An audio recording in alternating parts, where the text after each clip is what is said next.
Go back. Hi there, my name is Casey Berman, and welcome to the Octopus Movement podcast, where we dive into the world of non-linear with our founding members. Today, I'm honored to be speaking with one of our founding members, Sally Reid. Sally is a quantum alignment coach. We're going to dive more into that. I've done some diving into the quantum field, so I have some questions I'm very curious about what that is. Sally's been described as her clients as nothing short of a magician, with an exceptional ability to see energy through space and time. And what's crazy is there is a field around us that sometimes or oftentimes our five senses just can't tap into. With an exceptional ability to see energy through space and time, Sally rapidly identifies and removes these energetic patterns that create issues, enabling her clients to experience profound life changes in an incredibly short period. Over the past 12 years, she has assisted thousands of people worldwide, helping them make significant shifts in just a few sessions as she snaps. Sally, welcome to the podcast. How are you? I am well, Casey. Thanks for having me. I really have been looking forward to this one. I Yeah, am so likewise. happy for this interview. Me too. I have listened a lot. I am not even an armchair quarterback when it comes to the quantum field. I have an idea of it. I'm super curious about it, but want to learn more today. So quantum physics, something's meta, but bring me and our audience up to speed. What is a quantum alignment coach exactly? Well, the easiest, I'm the only one I know of, frankly, but I'm going to tell it to you in a story. Number one, we all know that we're made of light and information. I'm going to just jump all the way to that. We are I, all I made of light and information, and everything and anything is all connected all across the world and the next worlds and the multiple worlds. All I have been able to notice is that everything is optional. Everything is either a one or a zero in the quantum world. It has no meaning. It just is or isn't a one or a zero. Next, we can tap into this in our third dimensional world. I'm really going to get deep in the weeds fast. We can tap into it in our third dimensional world through electricity, magnetism, and all these other things. And there is literally a machine known as a quantum alignment machine where it reads your energy and finds the things that are out of alignment, and then it makes suggestions to get back into alignment. And one day, for grins and giggles, while I was sitting here in Nashville, Tennessee, and I had a friend in Paris who had this machine and had hooked it up to a person sitting next to her. And she said, "Well, isn't that what you do, Sally?" And so I said, "Yeah, let's race." So I read that person's energy. And not only did I beat the machine, I was able to change that energy where the machine couldn't. Oops. Sorry. I had that. Well, that was a vibration right there. So, Sally, to let me say it back to you in a bit of a way. We have our five senses, and I think what you're saying is that is it safe to say everything is neutral and that we give meaning to everything? Is that what it is? That's it. Nothing has meaning until we decide what the meaning is. Right. And this is the irony. Unless and until we can understand that meanings are not fixed in stone, we will always be quote unquote victimized by our Right. meanings and our Now, judgments. and that is the world of duality. That is the world of the ego. That is because, to take a lighthearted example, my San Francisco Giants baseball team, if they lose to the Dodgers, I'm sad, but my friend in LA is happy. We saw the same thing. We had different meanings to it, right? And you can obviously Exactly. take that to more serious issues as well. When you said ones and zeros, though, I know that's binary code when it comes to computer, but is that, when you say ones and zero, is that It's an expanding duality? is or an is not. It is an Everything is. either is a vibration or a null. Hmm. Uh, When and you can, and, and with like a wave, you need the top of the crest of the wave. You also need the trough of the wave. You need a background and a foreground. So it's not that they're negative, but the one and zero work together because you need that contrast, if you will, to understand it. Am I saying that right? Yes, but if you've ever been to the ocean and seen wave action, when equal waves hit each other and suddenly they disperse, then you Mm, get neutral. mm, When the one wave hits the other wave in the opposite, then you get neutral. And that's precisely how I work. I mm, find the vibration of the thing that is causing the standing rock, like a rock in a river, causing mhm. that standing wave, Out of alignment. the out of alignment, and it's usually a thought form or a traumatic energetic stuckness. Those are 9 times out of 10. Those are the only two origins of them. But sometimes it's inherited, a genetic vibration inherited in our DNA. But that's really deep in the weeds. But what I do is I find the equal and opposite waveform and send it through, well, technically heart energy, because the heart is the generator. Or I'll direct it from source to the energy. That's also something I do. I'll just direct it through source. And then that's what I mean. Just like you see the two waves hit each other in the ocean, where did it go? Mm. And that's how it works. And it's amazing, but we use this technology every day in our cell phones. We vibrate and we unvibrate. It's the same thing. And that's the thing that has been eye-opening for me over the years, is that we live in a vibrational world. Everything is vibration and waves, and we don't seem to think so because we this is hard. We think it's solid, our chair, our table, but really that is still even circulating as vibrations. A Of course phone it is. case, or Yeah. just because our five senses can't really pick up on it doesn't mean it's not a vibration, right? Well, I want you to think of it this way. Children are all magical. Every child is magical until they're taught not to be. End of story. Every human comes to this earth with magic Yeah, and abilities. And then they're taught not to be in order to fit in right. to society. And then, especially if you're educated in the United States, then you're taught not to think. you know, you're Exactly. not to question, not to think. And why do you suppose that is? Because people who have their own initiative and their own magic and their own ability to tap in with all that is are freaking dangerous and uncontrollable. Yeah.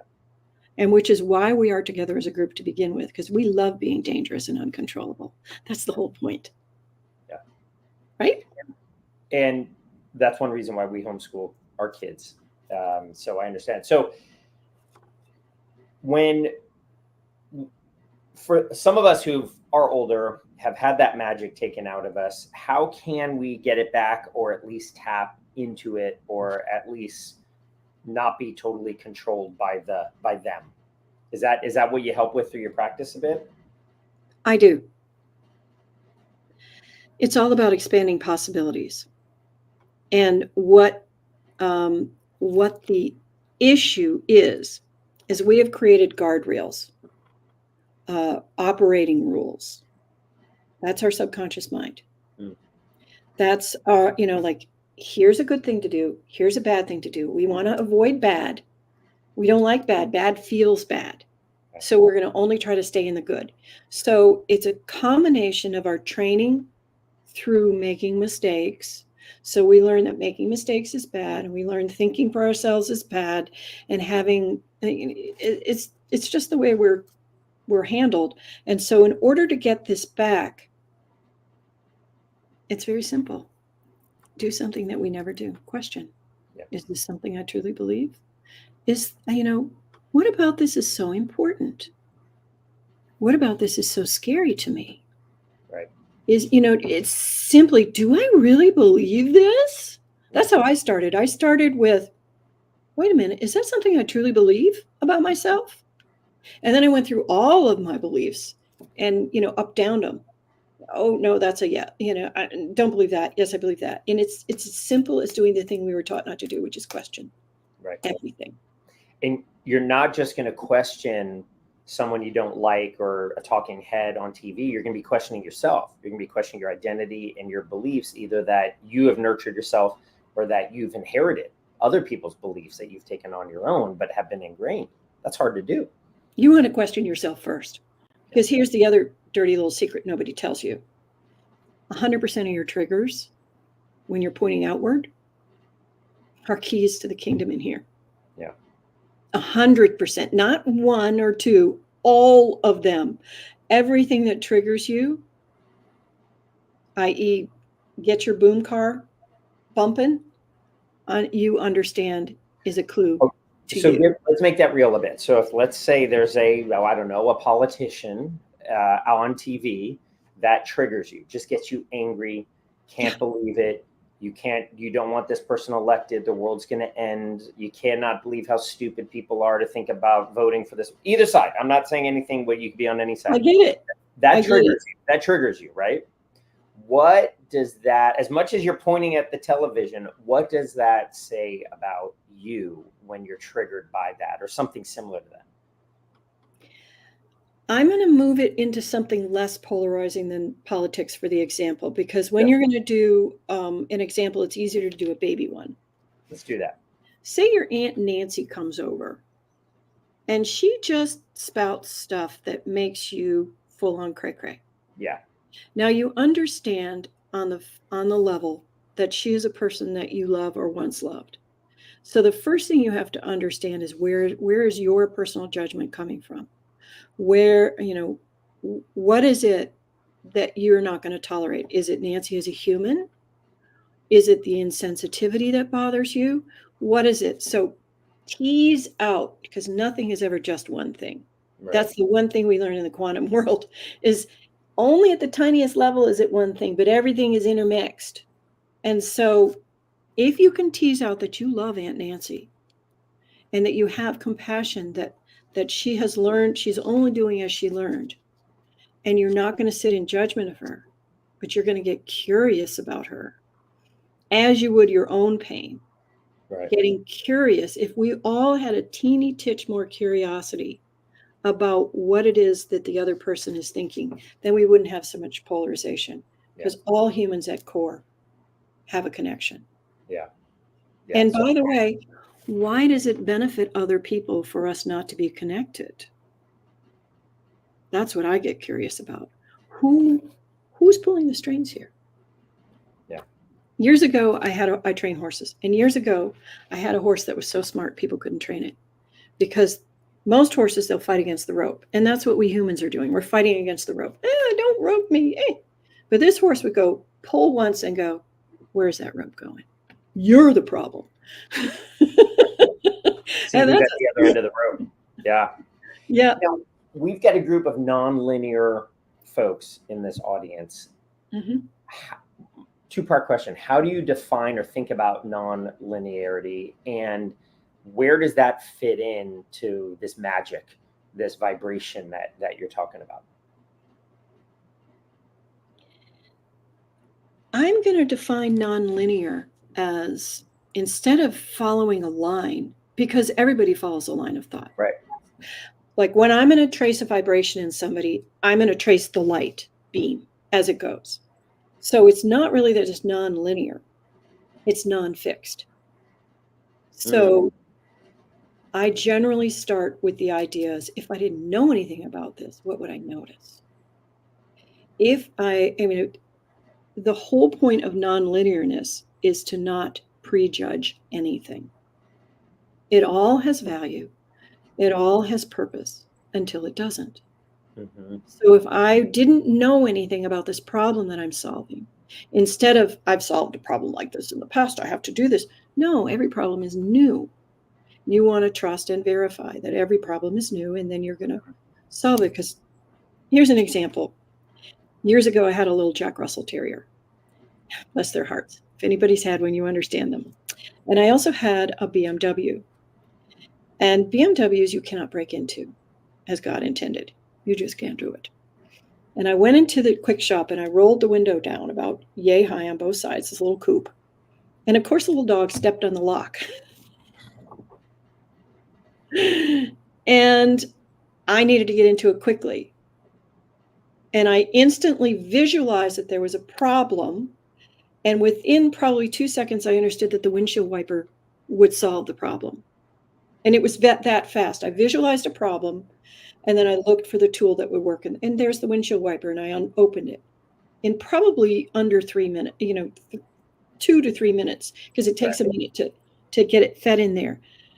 And that's an example of nonlinear thinking, and bypassing and then the other thing is like, this is a problem, it needs solving. I need a tool. What does the tool look like? There. Pull out the windshield wiper. Yeah. And of course, the guy filling gas was like, I watched that whole thing happen, and if I hadn't seen it, I wouldn't believe it. Right. But that's an example of how nonlinear thinking works in the real world. Is it you didn't take it personally, the problem? Because you could have ranted and raved, screamed and yelled, woe is me. How does that help? Right, how does that help? Yeah. Nonlinear thinking is about solving the problem at hand. And so you want to toss out everything that doesn't help.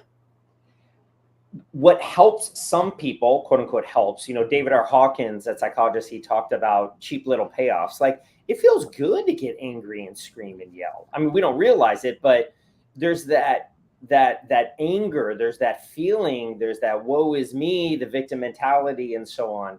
Well, you just bypass that in that example. I always do. There's no point. Yeah. And maybe it's because I'm a baby boomer and our parents didn't let us get away with that kind of thing. Or maybe I understand just through sheer repetition that it's just slowing down the solution. Do nonlinear, in general, obviously generalizing, but do nonlinear people sort of, when they problem solve, they look at it that way? Global, and then central. You want to go global first. And in a weird way, I heard something which said, I prayed for, I'm not a God-fearing man or institutional religion in that sense, but God here, I heard someone say, I prayed for love and God gave me troubled people to take care of. I prayed for courage and God gave me problems to solve. My prayers were answered, right? And there's that element of like, when you have something apparently insurmountable in front of you, this is what you're asking for. This enables you to solve the problem, to get stronger. Many people don't seem to see that. They see that as just a problem. Oh no, I wish it wasn't this way. Nonlinear people sort of view it as just a problem and let's overcome it. Yes, and I'm going to yes and that. Please do. I'm not going to say that we're not human. Every human has to make friends with their humanity. What we want to do instead is, at least in my personal, is I want to look for the shortcut. And to me, the human kvetching is not the shortcut. It's human and it's necessary sometimes when you're not looking for an outcome. If you're just venting, go ahead. It's perfect. Bitch to God, bitch to your friends, whatever. But understand that that's not going to help any problem ever. It never has, it never will. Unless you want to help everything from the victim mentality. And nonlinear thinking first says, that's one of the first tenets is, I am taking full ownership. That's the first tenet of it. I take full ownership right here. And then I'm going to get curious. Yeah. Because if you don't take ownership first, what's the point? Right. I want to get back to your healing, but you mentioned curiosity. Why is curiosity, I have an idea, but why is curiosity so important there? Whether it's nonlinear thinking, whether it's the quantum alignment coaching you do, what is the role of curiosity there? First off, curiosity says, I don't know everything. In fact, I'm going to own that I don't know much. And the older I get, the less I know. Right. And I come at everything with this childlike wonder of not knowing. Because remember, we had to get taught to color in the lights. And personally, I worked really hard to learn how to color in the lines. I never managed it. Clearly. And so it's that I'm going to take ownership of the fact that I don't know, but I can find out. And when I find out, I'm going to take information on face value instead of assigning meaning. Because when I'm doing my work, I can't assign meaning to anything because it's your stuff, not mine. Why would it mean anything to me? I only reach for the bumps and the flow and take it down to that level. Is the light flowing or does something stop the light? I don't personally care what it means to you. I just care that it's going or not going. Mm-hmm. And I actually don't like to sort out meaning until after the fact. And that is, why is this for me? And it's not even why. What about this is for me? How can I understand the full picture? And then we go back into global view again. Right. Instead of, that guy broke up with me and I will never go out with guys again. No, I need to understand when the warning signs were whether we weren't in compatibility. Mm-hmm. When did my body tell me that this wasn't right and I was trying to force it? It's that type of thing. Yeah. So don't avoid a relationship fully, full stop. Just understand where those blockages come. Mm-hmm. Now, you are a healer. You help people come back to an alignment. It's interesting. It was very interesting for me that you don't, as you were just touching on, you don't really revisit, and correct me if I'm wrong here, but you don't really revisit or spend a lot of time going over the issues or experiences that cause the initial trauma. I mean, part of therapy is just talking about that problem over and over again. And again, clarify for me if I'm saying this wrong, but like, how can you heal something without spending any time or that much time on the actual issue that caused the bad thing in the first place? I know, it's the irony is not escaping me. Yeah. Here's what talk therapy will do, especially for neurodivergent and highly sensitive people, which is a pretty large number in this group, right? If you are neurodivergent and highly sensitive, and you talk about it, all you're doing is creating highways to the neural pathways and generating more of the feeling you are trying to avoid. Yeah. And then you get to a certain point and you close it back down and push it back down again. You know, that's what I call it, wallpapering over the grease stains in the kitchen. It doesn't work. And the wallpaper may look pretty for a while, but those grease stains are going to bleed through. What I do instead is I find the standing rock, which is generally a stuck emotion, an unprocessed, fully, it's considered an open file, sucking the RAM out of your computer in your head, right? Yeah. It's like an open file. So I'll find the file, I'll close it, and when the emotional charge is done, then the human mind can comprehend the full global learning.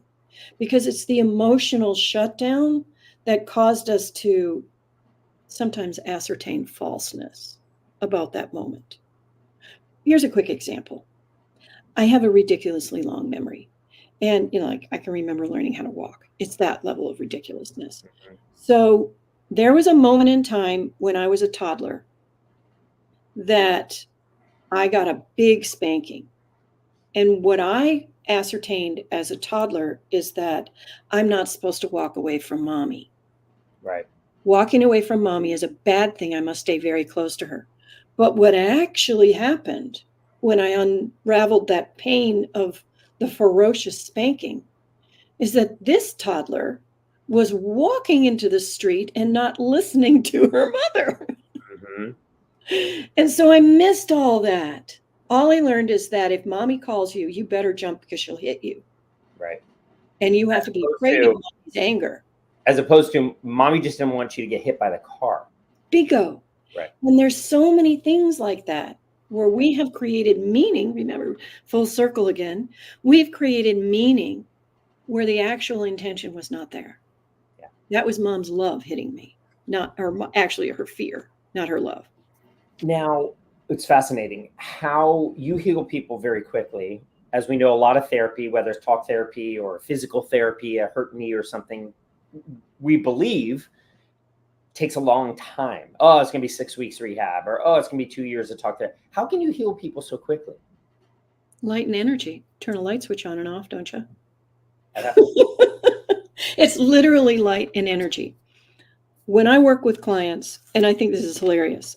Here's an example. I worked with a young mother who started out going, I am so terrified for my children. Like this. I mean, literally, that was the problem that we were going to erase. trace it back, and probably in 3 minutes, maybe 5, we find the issue. We work with it for a minute, and generally about 15, 20 minutes, you have them repeat that I am so terrified, whatever the thing is bothering them. And it always ends up as laughter, because the conscious mind understands that fear wasn't real, and it's hilarious. And she finished as like, I'm so terrified for my children. And it was terrified of what? What was it? I didn't hear. She was terrified for them. She worried about them constantly. She couldn't sleep. And at the end, she realized that this was a standing rock. This was a stuck fear in her body. And you ask, is it a level of questions of why? I mean, you use verbal, you talk her through. I use the vibrations. I literally use the vibrations in a human's voice, because it's all vibrational energy. So I will tap in through the vibrational energy of the voice. Just like when you speak with somebody, you can kind of get a sense of what they're talking about simply on the vibrations. I take it like to the next level, where I'll trace it all the way back until I hit the stop. Just by her speaking these auditory vibrations, you're able to get some idea as to what the issue might be, guide her to that, and then show her, I don't want to say the absurdity of it, but show her. It's not that complicated. It's not that complicated. And then they end up laughing at it. Essentially what it is I'll trace it to an exact moment in time, because everything is healed in the moment. And so, like, say they say this, and I'll go, oh, days, weeks, months, years. Okay, so 25 years ago, 3 months and 2 days, and sometimes it's to the hour, and sometimes it's to the minute. It's hilarious. This was the learning. Let's look at this learning. And then I will pull out the emotional charge. And so the actuality of the, so then I could see the toddler story. No, I'm so afraid of my mommy. She's so mean. No. Oh my God, my mommy just saved my life. It's that level of understanding. So when the emotional standing rock isn't there, and there's a lot of different ones, like that survivor's guilt, that's real common. Frozen shoulder, you're going to freeze something in there. And so our body often has physical manifestations of an emotional stuckness. My light just got stuck. So that's I saw that. Isn't that fun? I don't know what happened. My light just got stuck. We've got a few minutes left as I speak to you from darkness. We all think in many ways that we are the only ones suffering from this. We all live in our own spots, but you work with a lot of different people, just so we can all feel the collective and that we're not alone. What are some obstacles, fears, common obstacles, fears, things you see people dealing with that maybe those in our audience will also can nod their head at and say, okay, I'm not the only one? The most common thing I see is the fear of judgment. That one is the most common, because that activates the fear of abandonment. Because if you're sitting and judged, then you're judged not enough, then there's a possibility of abandonment. Right. So that one's big. The next common one that I see is the I don't measure up. I am afraid that I am not enough. Yeah. Those two are like 1-2 punches. Yeah. Is the first one like the fear of rejection when you say judgment, that I'm going to be rejected? Yeah. The pain of judgment often shows up as the fear of being seen or noticed. Like I need to hide from the world, or I am afraid to raise my hand and let people know how amazing I am, because I am afraid you're going to reject me. And that is a fear of abandonment. If you know who I really am, it's the mask thing. If you knew who I really was, then you wouldn't like me. Yes. It's that one. Then the other one is also very common. And they're kind of intertwined, but there's like 5 major baseline fears that everything is built off of. That's right. Yeah. And I'm going to say 100% of the people on the planet have trauma. If you think you didn't have trauma, you just buried it so deeply that you cannot ascertain what it is. Yes. But I guarantee it's going to show up in your executive decisions. Yeah. Interesting. Wow. Sally, at sallyreid.com. People can find you there. Is that right? Yep. And if you want to work with me, there's a little link. If you want to work with me privately, just click that little thing, or you can learn more about what I do, the quantum alignment. You just follow through, it'll explain how it is. But I think you may have probably figured it out today. Yeah. what No, I Sally, do. this is fascinating. I could talk to you for hours about this. I think that what you do is obviously a huge service to the world. It's difficult. People have to face their fears, face their beliefs, and kind of undo things. But think about what's on the other side. So thank you so much for joining us. And I want to leave everybody with this one thing. It doesn't hurt on the way out nearly as bad as it did on the way in. 100%. Yeah. My light's back. And there I am. Yay! I think that's a great point, right? Is we think that undoing things will hurt a lot, and we're gonna have to face fears and so on. And actually, it can happen pretty quickly, and you may even giggle a little at it. So, Sally, I may check out your website. You may be hearing from me. So, Sounds great. Sally, thank you so much for your time, and everyone watching and listening, thank you so much for joining us. My alignment went out a bit with the light, so apologize for the technical issues, but what a pleasure to have Sally here. I really hope you enjoyed the conversation. It was great to get all the comments from the viewers and the questions that came in. Please check out more of the Octopus Movement podcasts. There are many other hosts who conduct these. We have a great team of hosts, so please check them out. I'm Casey Berman. Thank you again, Sally Reid, and to all of us here at the Octopus Movement. Thank you so much for joining us. We'll see you in the next episode. Thank you.